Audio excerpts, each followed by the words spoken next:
আবার ডাকছিলাম রে ডাকছিলাম কিলিগা ডাকছিলাম তার একটা কথা কই। আচ্ছা, এই পৃথিবীতে সবচেয়ে শক্তিশালী কোন ব্যক্তি থাকে? আমি তুই? হ্যাঁ শিওর? হ্যাঁ শিওর। তাহলে সবচেয়ে দুর্বল কোন লোকটা থাকে? এটাও আমি। শিওর? হ্যাঁ শিওর। তাহলে কেমনে আমার কথা একটু কেমনে? তুমি আটটা আমার কাদের কথা আছে বললাম। এখন আমার কাছে লাগতেছে যে আমি এই দুনিয়ার মধ্যে সবচেয়ে শক্তিশালী পুরুষ, কিন্তু তোমার হাতটা আমার কাঁধে আছে। না থাকলে?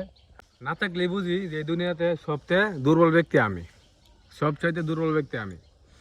আচ্ছা, তুই এই যে আমার প্রশ্নের উত্তর দিয়ে দিলি, তাহলে সবচেয়ে শক্তিশালী ব্যক্তি তুই, হ্যাঁ সবচেয়ে দুর্বল ব্যক্তিও আমি। তুই।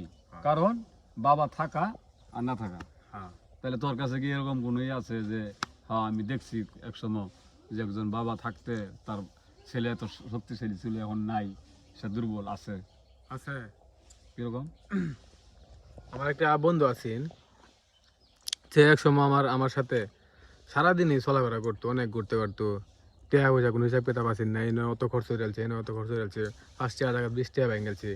এখন কিছুদিন আগে তার বাপটা মারা গেছে।